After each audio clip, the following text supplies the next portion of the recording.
So, good morning mga kapibi. So, ngayon mga kapibi is bibili tayo ng paning. So, kagabi mga kapibi, nangangargada ako kahapon, nangangargada ako ng buhangin. So, ganito. Di mo na ako nanguha ng ginto mga kapibi kasi malaki kasi yung kikita dito mga kapibi. Kikita ako ng mga 500 kagabi. Abutan kami ng gabi mga kapibi kasi nasira yung sasakyan. So pag uwi ko kagabi mga kapibi, mga 9:30 PM ng gabi, so may nag-send pala sa akin ng pira sa GCash na rin. So ito si Sir Franciel. So nag-order siya ng paning sa akin mga kapibi. So ayan. So ngayon pupunta tayo ng lungsod, bibili tayo ng paning. Tapos ipapadala natin kay Sir Yil. So ayun mga kapibi, no. So, kapagod mga kapibi, medyo puyat ako kagabi. Tapos kapagod kasi mga gargada kapibi. So kahapon nanguha sana ako ng ginto. So ito. Tapos tumawag yung yung pinsan kong driver ng 10-wheelers na mga ngargada daw kami. So di ko muna tinapos yung pangunguha ng ginto. So dalawa kami ng pinsan ko.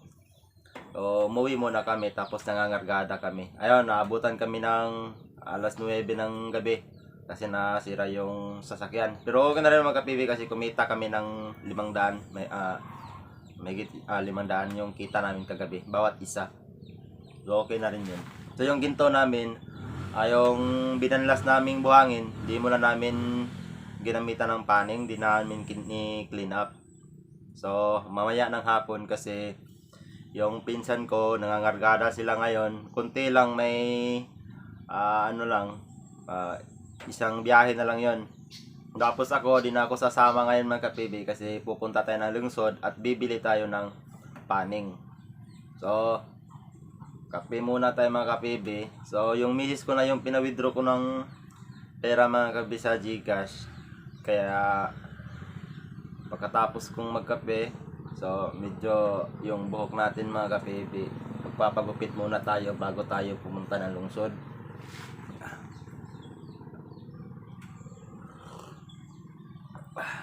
So samahan nyo muna ako mga kapibi. Bili tayo ng paning. Tapos punta tayo ng LBC, padala natin. Yun lang muna sa ngayon mga kapibi.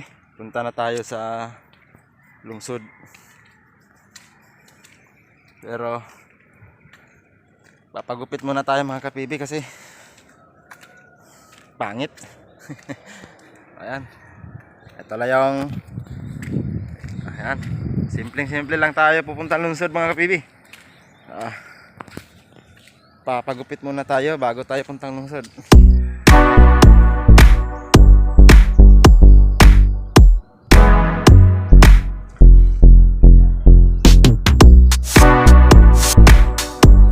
Maya na tayo papagupit mga kapibi. Sakay tayo ng manghits tayo kasi yung pinsan ko puntang lungsod. Ayan.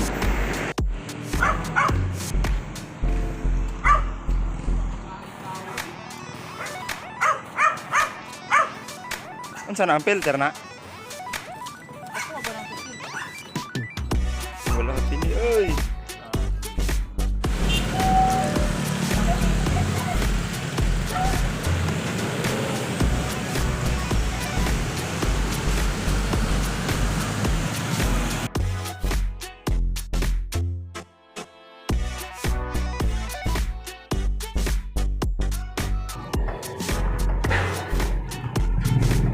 Ano pa mo nag-open, no?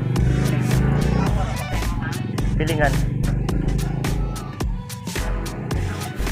So ayun mga kapibi, no? Bumili na tayo ng paning at ayun, nagtatanong tayo at namimili tayo ng magandang quality na paning. So wala tayong ibang magpipilian mga kapibi dahil unang nabenta daw yung mga mamahaling paning. So naghanap tayo ng mas okay yung quality. At ayun na nga, pinagpipilian na natin kung anong bibilhin natin. So ito napili ko mga kapibi kasi nakita ko mukhang ito ay good quality na kahoy. So medyo may ano sa silalim pero ito na rin. Ito nang bibilhin ko mga kapibi. So ayan, magbabayad na tayo at ayun, nagbayar natin 600 ang yung halaga ng paning. At saka pagkatapos nito mga kapibi ay pupunta na tayo ng LBC. Mga kapibi, no, pinipilapan na natin yung papel ng LBC kung saan natin ipapadala kay sir, yung isang subscriber natin mga kapibi na nagpabili ng paning sa atin. So ayan mga kapibi, nagantay-antay lang tayo. So ayan, at ayun, binabalot na yung paning. At saka ayun, talagang binabalot talaga nila ng makapal mga kapibi para dili mabasag yung paning. So ayun. At mga kapibi, ito na yung charge niya mga kapibi.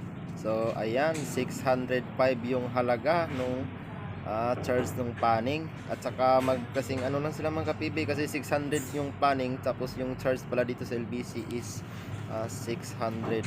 So medyo mahal talaga mga kapibi. So okay lang yan mga kapibi, at least may makuha kayong ginto sa inyong lugar. Ayan. At ayun na nga mga kapibi, naglalakad na ako at pauwi na.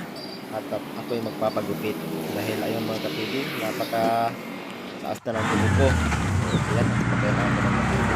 So ito pala yung ano mga kapibi, Gaisano Grande dito sa aming lugar ay Gaisano ng San Francisco, Agusan del Sur. Ayan mga kapibi, nakauwi na tayo, no? Galing tayo dun sa lungsod, bumili tayo ng paning at saka napadala na natin dun sa LBC mga kapibi. Ayan. So ano lang, yung paning mga kapibi is 600. So tapos yung charge mga kapibi dito Agusan to Jinsan City. So malaki yung charge mga kapibi, medyo mahal, 600 plus din yung charge. So kasing presyo lang siya doon sa halaga ng paning at saka charge ng paning sa pagpadala. So may sobra tayo konti mga kapibi. So okay na yun, malaking tulong na yun. Salamat Sir Riel. So malaking tulong na yun. Ayun. So yun lang muna mga kapibi. Thank you. So sa mga gustong mag-order mga kapibi, mag-message lang kayo dito sa Facebook page ko. So mag-message kayo kung walang paning dyan sa lugar nyo, kasi mahirap talaga yung paning, mahirap talaga yun hanapin mga kapibi. So kung walang paning sa inyong lugar, medyo may kamahalan lang talaga mga kapibi. So kung sa inyong lugar merong paning, hindi naman masyadong mahal, siguro mga 600, or dito kasi sa amin mga kapibi, yung pinakamahal siguro nasa mga 800. Kaso inaabangan na, lalo na pag tag-ulan dito sa aming lugar, maraming bumibili ng paning. So una talaga mabibenta yung yung magagandang quality na paning. So yung nabili natin mga kapibi, halos pinili ko talaga yung pinaka so kumbaga solid siya, napaka tibay na paning. So kahit may gas-gas yung konti, basta kayong matibay na paning talaga yung pinili natin. So ayun, 600 yung paning mga kapibi. Tapos pag mag-order kayo sa akin, siyempre bibili din tayo dun sa lungsod. Tapos ang nakamahalan ng mga kapibi is yung shipping talaga sa LBC is halos kasing siguro pag medyo malayo na, siguro mas mahal pa dun sa paning yung shipping, yung charge mga kapibi. So medyo mahal lang talaga, dun lang talaga tayo na mamahalan sa shipping. So akala ko, nagtatanong ako kanina sa LBC, akala ko, sabi niya siguro nasa mga sabi niya, magkano halaga ng papadala mo sir? Sabi ko, na lang ako mga kapibi, nag-deny na lang ako sa totoong presyo. Baka kung sabihin kong mahal, baka mahal din yung charge. So sinabi ko, lang sir, yung halaga is, sabi ko 500 lang. Pero 600 talaga yung paning mga kapibi. Ito yung halaga ng paning mga kapibi, ayan 600 talaga siya. So 610. So pag binalot na yon nung dun sa LBC, pag balot makapal talaga yung binalot na ano, bubble wrap talaga kasi baka mabitak yung ano, paning. So binalot talaga nila ng maayos. So ayun, kala ko siguro tinimbang yun mga kapibi. Ayun, doon ko nalaman na 600 plus pala yung halaga ng ano, ng shipping yung ano, yung charge niya sa LBC. So yun lang mga kapibi. Baka gusto nyong mag-order ng paning, message nyo lang ako. So sa shipping talaga, doon lang tayo mamamahalan sa shipping mga kapibi. Kasi yung paning talaga dito mga kapibi is 600. Okay na yung 600. 600.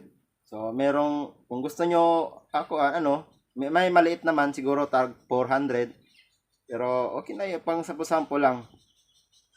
So basta mag-message lang kayo dito at bibilhan ko kayo dito at ipapadala ko sa inyo.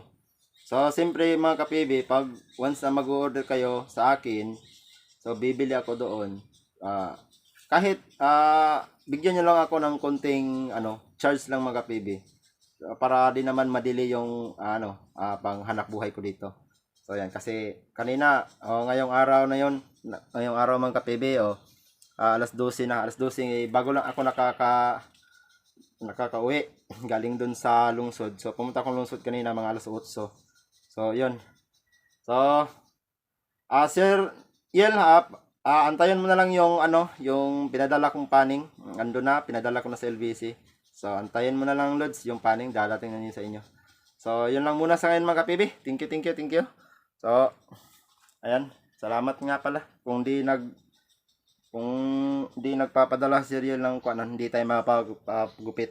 So, ayan, medyo hindi na masama yung mukha natin mga kapibi. Nakakapagpagupit tayo kahit ano. So ayun, rat na naman tayo sa ilog mga kapibi. Sunod na araw o siguro bukas naman tayo, gumawa naman tayo ng ginto. So thank you.